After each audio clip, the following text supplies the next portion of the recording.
My friends, Nintendo just proved to us the OG Switch. It ain't over yet.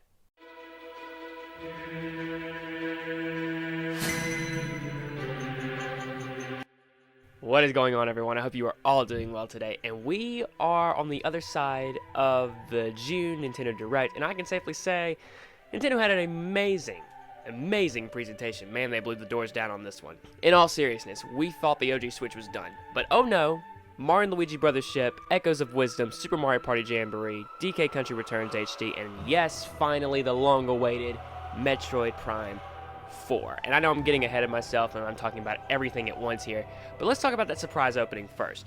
Mario and Luigi Brothers Ship was something I thought was just wishful thinking. Alpha Dream went bankrupt, and as a result, a new game seemed very much unlikely to me. I wanted it, but just was not expecting it here. If we go back and look at Super Mario RPG and Paper Mario Thousand Year Door, it definitely seems like they're bringing Mario RPGs back into the limelight, and I'm really happy about that. But since they didn't have a development studio to develop a new Mario and Luigi due to Alpha Dream's bankruptcy, I was really surprised that we have one and that it's coming so soon. But seriously, I am really happy that Nintendo has brought back all their core Mario RPGs. The game looks gorgeous, and whoever this new development team is, man, they are amazing. The gameplay retains that classic style of the series, and I'm just happy that it's now a series on a console and not on handheld, because up until this point, that's all it's been. The next big announcement was The Legend of Zelda Echoes of Wisdom. Another big surprise that I just was not expecting. I know a lot of people, because Nintendo has just been in a huge remastering phase, we were just thinking, oh, Wind Waker HD and Twilight Princess HD. Rip those games ever coming to Switch. I'm still very excited for this game. Getting to play as Princess Zelda has been a long requested thing by many fans, and I'm totally here for it. A new top-down Zelda makes sense because it has been 5 years since the Link's Awakening remake, and I'm ready for this new entry. It also makes a lot of sense that they would continue this type of top-down style, especially if they want to retain some of that classic Zelda formula. However, it does seem like you're going to be able to traverse this world very openly and very freely, very similar to how you can traverse the world in Breath of the Wild and Tears of the Kingdom. So I'm really enjoying the fact that that could very well be a possibility. Another amazing announcement that we had was 2 amazing shadow drops for NSO Game Boy Advance, that being Metroid Zero Mission and The Legend of Zelda Link to the Past Plus 4 Swords. Let's start with Metroid Zero Mission.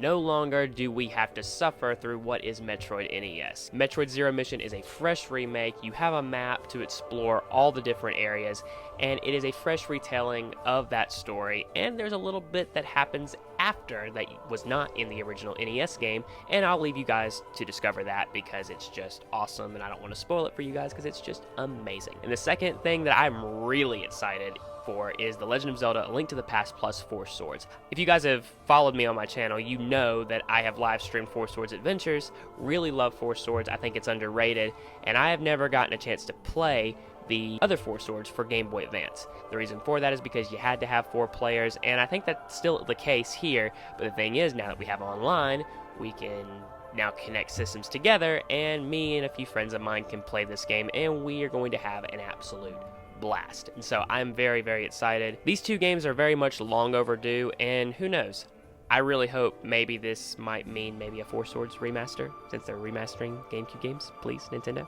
But all that aside, NSO is doing great. It took them way too long to do this, but you know Nintendo, they love to drip feed the announcements, right?